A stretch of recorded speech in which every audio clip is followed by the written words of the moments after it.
वाहेगुरु दा खालसा वाहेगुरु दी फतेह। केंद्रीय मंत्रिमंडल के मेरे सहयोगीगण, राज्यों के मुख्यमंत्रीगण, विभिन्न सम्मानित संस्थाओं के चेयरमैन और प्रेसिडेंट, डिप्लोमेट्स, देश भर से जुड़े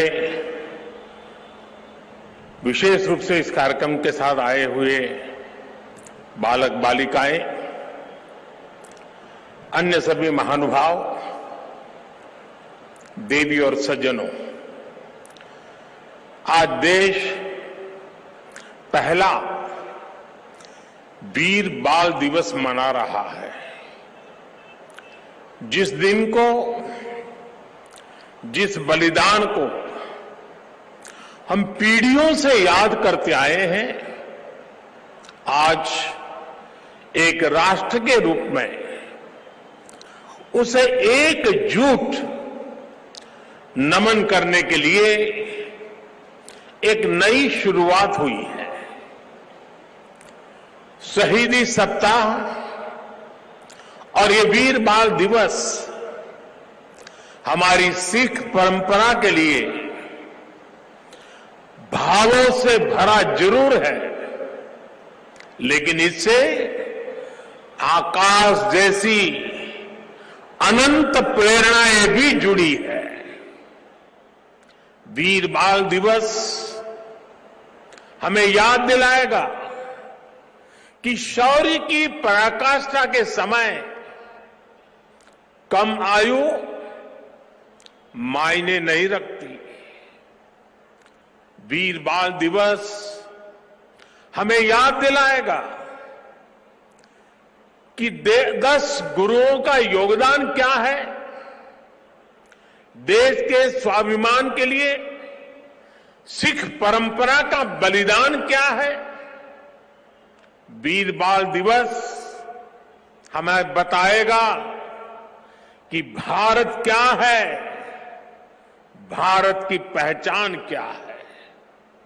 हर साल वीर बाल दिवस का ये पुण्य अवसर हमें अपने अतीत को पहचानने और आने वाले भविष्य का निर्माण करने की प्रेरणा देगा। भारत की युवा पीढ़ी का सामर्थ्य क्या है, भारत की युवा पीढ़ी ने कैसे अतीत में देश की रक्षा की है, मानवता के कितने घोर प्रघोर अंधकारों से हमारी युवा पीढ़ी ने भारत को बाहर निकाला है। वीर बाल दिवस आने वाले दशकों और सदियों के लिए ये उद्घोष करेगा। मैं आज इस अवसर पर वीर साहिबजादों के चरणों में नमन करते हुए उन्हें कृतज्ञ श्रद्धांजलि अर्पित करता हूं। इसे मैं अपनी सरकार का सौभाग्य मानता हूं कि उसे आज 26 दिसंबर के दिन को वीर बाल दिवस के तौर पर घोषित करने का मौका मिला। मैं पिता दशमेश गुरु गोविंद सिंह जी और सभी गुरुओं के चरणों में भी भक्ति भाव से प्रणाम करता हूं। मैं मातृशक्ति की प्रतीक माता गुजरी के चरणों में भी अपना शीश झुकाता हूं। साथियों, विश्व का हजारों वर्षों का इतिहास क्रूरता के एक से एक खौफनाक अध्यायों से भरा है। इतिहास से लेकर किंवदंतियों तक हर क्रूर चेहरे के सामने महानायकों और महानायिकाओं के भी एक से एक महान चरित्र रहे हैं। लेकिन ये भी सच है कि चमकौर और सरहिंद के युद्ध में जो कुछ हुआ वो भूतो न भविष्यति था। ये अतीत हजारों वर्ष पुराना नहीं है, कि समय के पहियों ने उसकी रेखाओं को धुंधला कर दिया। ये सब कुछ इसी देश की मिट्टी पर केवल 3 सदी पहले हुआ। एक और धार्मिक कट्टरता, और उस कट्टरता में अंधी इतनी बड़ी मुगल सल्तनत, दूसरी ओर ज्ञान और तपस्या में तपे हुए हमारे गुरु, भारत के प्राचीन मानवीय मूल्यों को जीने वाली परंपरा, एक और आतंक की पराकाष्ठा, तो दूसरी ओर अध्यात्म का शीर्ष, एक और मजहबी उन्माद, तो दूसरी ओर सब में ईश्वर देखने वाली उदारता, और इस सब के बीच एक और लाखों की फौज, और दूसरी ओर अकेले होकर भी निडर खड़े गुरु के वीर साहबजादे। ये वीर साहबजादे किसी धमकी से डरे नहीं, किसी के सामने झुके नहीं। जोरावर सिंह साहब और फतेह सिंह साहब दोनों को दीवार में जिंदा चुनवा दिया गया। एक और नृशंसता ने अपनी सभी सीमाएं तोड़ दी, तो दूसरी ओर धैर्य, शौर्य, पराक्रम के भी सभी प्रतिमान टूट गए।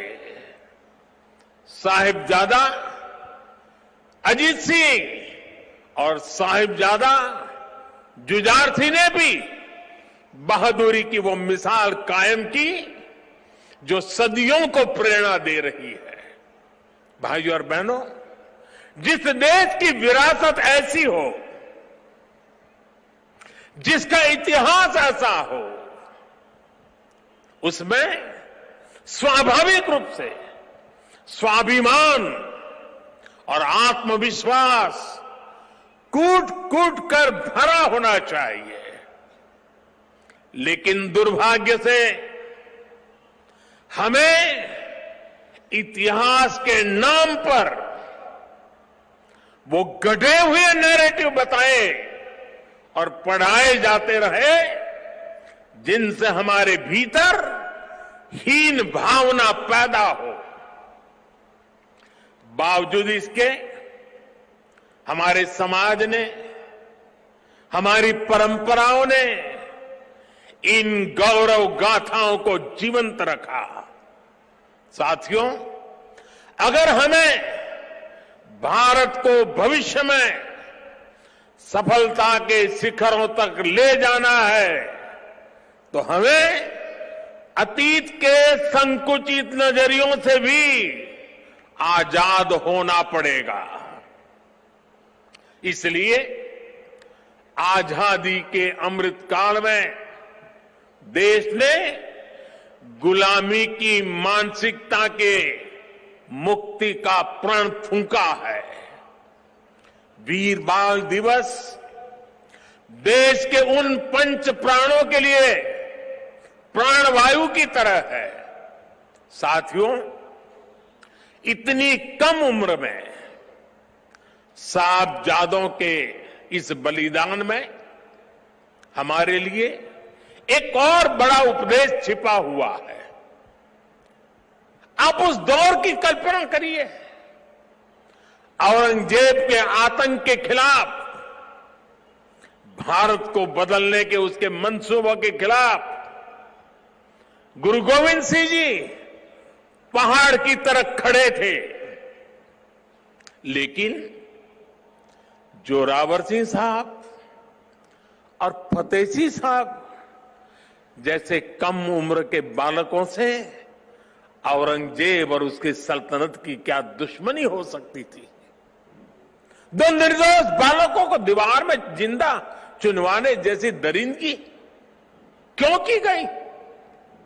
वो इसलिए क्योंकि औरंगजेब और उसके लोग गुरु गोविंद सिंह के बच्चों का धर्म तलवार के दम पर बदलना चाहते थे।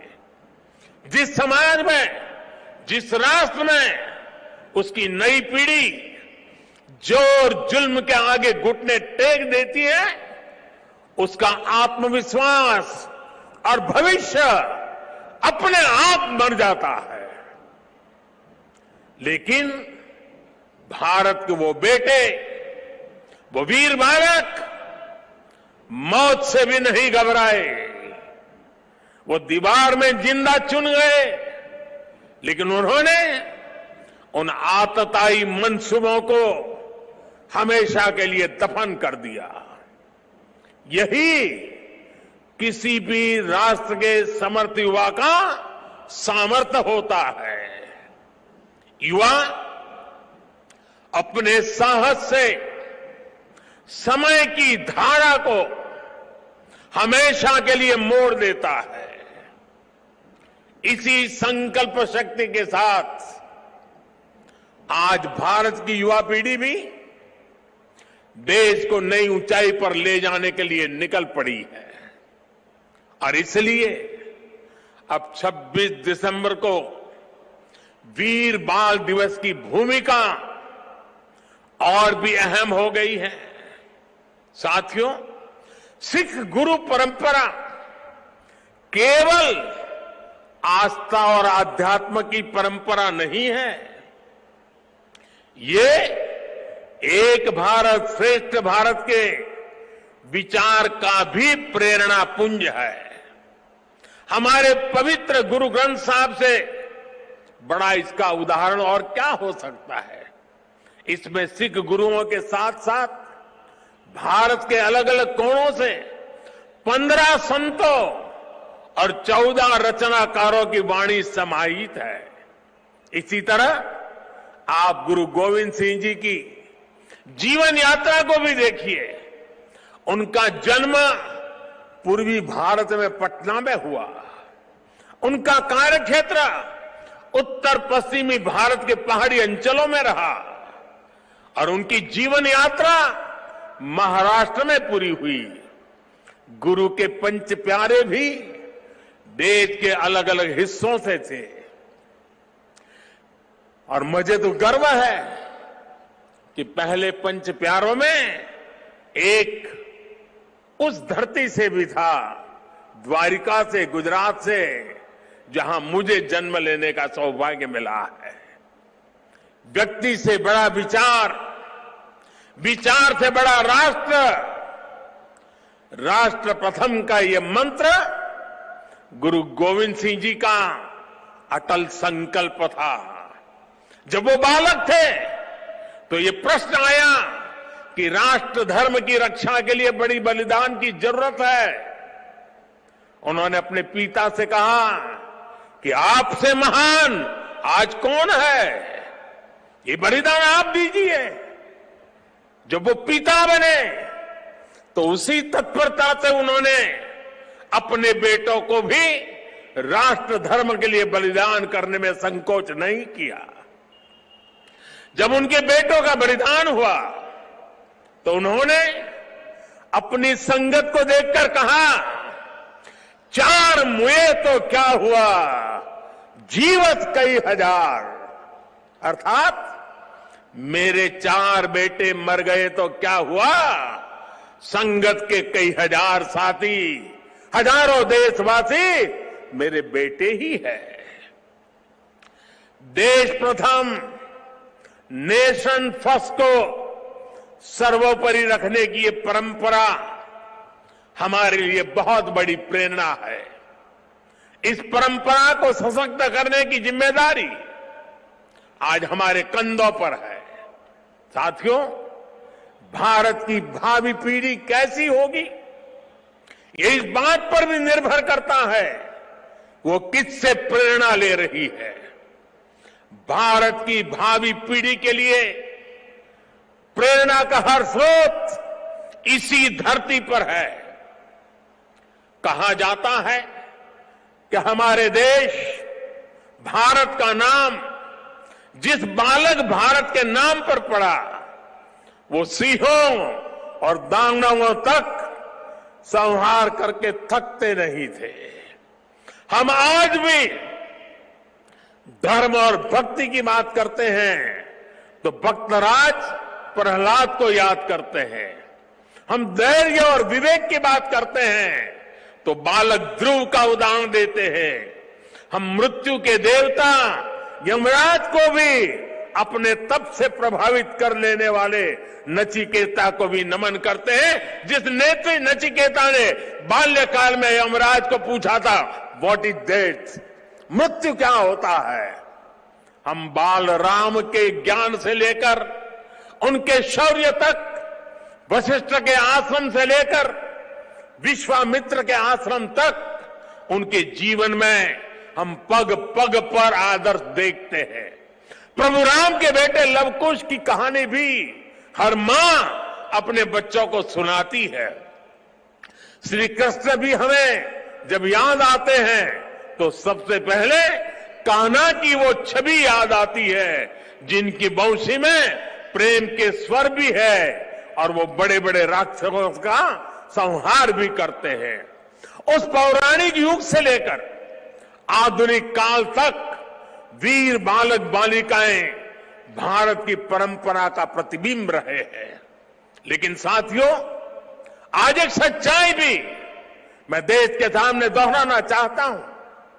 साहबजादों ने इतना बड़ा बलिदान और त्याग किया, अपना जीवन न्यौछावर कर दिया, लेकिन आज की पीढ़ी के बच्चों को पूछेंगे तो उनमें से ज्यादातर को उनके बारे में पता ही नहीं है।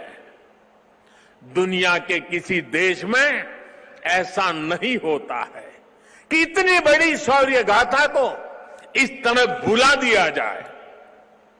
मैं आज के इस पावन दिन इस चर्चा में नहीं जाऊंगा कि पहले हमारे यहां क्यों वीर बाल दिवस का विचार तक नहीं आया, लेकिन ये जरूर कहूंगा कि अब नया भारत दशकों पहले हुई एक पुरानी भूल को सुधार रहा है। किसी भी राष्ट्र की पहचान उसके सिद्धांतों, मूल्यों और आदर्शों से होती है।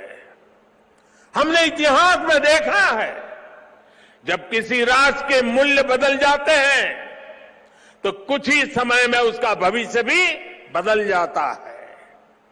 और ये मूल्य सुरक्षित तब रहते हैं जब वर्तमान पीढ़ी के सामने अपने अतीत के आदर्श स्पष्ट होते हैं। युवा पीढ़ी को आगे बढ़ने के लिए हमेशा रोल मॉडल्स की जरूरत होती है। युवा पीढ़ी को सीखने और प्रेरणा लेने के लिए महान व्यक्तित्व वाले नायक नायिकाओं की जरूरत होती है। और इसलिए ही हम श्री राम के आदर्शों में भी आस्था रखते हैं। हम भगवान गौतम बुद्ध और भगवान महावीर से प्रेरणा पाते हैं। हम गुरु नानक देव जी की वाणी को जीने का प्रयास करते हैं। हम महाराणा प्रताप और छत्रपति वीर शिवाजी महाराज जैसे वीरों के बारे में भी पढ़ते हैं। इसलिए ही हम विभिन्न जयंतियां मनाते हैं। सैकड़ों हजारों वर्ष पुरानी घटनाओं पर भी पर्वों का आयोजन करते हैं। हमारे पूर्वजों ने समाज की जरूरत को समझा था और भारत को एक ऐसे देश के रूप में गढ़ा जिसकी संस्कृति पर्व और मान्यताओं से जुड़ी है। आने वाली पीढ़ियों के लिए यही जिम्मेदारी हमारी भी है। हमें भी उस चिंतन और चेतना को चिरंतर बनाना है। हमें अपने वैचारिक प्रवाह को अक्षुण्ण रखना है। इसलिए आजादी के अमृत महोत्सव में देश स्वाधीनता संग्राम के इतिहास को पुनर्जीवित करने के लिए प्रयास कर रहा है। हमारे स्वाधीनता सेनानियों के, वीरांगनाओं के, आदिवासी समाज के योगदान को जन जन तक पहुंचाने के लिए हम सब काम कर रहे हैं। वीर बाल दिवस जैसी पुण्यतिथि इस दिशा में प्रभावी प्रकाश स्तंभ की भूमिका निभाएगी। साथियों, मुझे खुशी है कि वीर बाल दिवस से नई पीढ़ी को जोड़ने के लिए जो क्विज कंपटीशन हुआ, जो निबंध प्रतियोगिता हुई, उसमें हजारों युवाओं ने हिस्सा लिया है। जम्मू कश्मीर हो, दक्षिण में पुडुचेरी हो, पूर्व में नागालैंड हो, पश्चिम में राजस्थान हो, देश का कोई कोना ऐसा नहीं है जहां के बच्चों ने इस प्रतियोगिता में हिस्सा लेकर के साहबजादों के जीवन के विषय में जानकारी न ली हो, निबंध न लिखा हो। देश के विभिन्न स्कूलों में भी साहबजादों से जुड़ी कई प्रतियोगिताएं हुई है। वो दिन दूर नहीं जब केरला के बच्चों को वीर साहिबजादों के बारे में पता होगा, नॉर्थ ईस्ट के बच्चों को वीर साहिबजादों के बारे में पता होगा। साथियों, हमें साथ मिलकर वीर बाल दिवस के संदेश को देश के कोने कोने तक लेकर जाना है। हमारे साहिबजादों का जीवन, उनका जीवनी संदेश देश के हर बच्चे तक पहुंचे, वो उनसे प्रेरणा लेकर देश के लिए समर्पित नागरिक बने। हमें इसके लिए भी प्रयास करने हैं। मुझे विश्वास है हमारे एकजुट प्रयास समर्थ और विकसित भारत के हमारे लक्ष्य को नई ऊर्जा देंगे। मैं फिर एक बार वीर साहिबजादों के चरणों में नमन करते हुए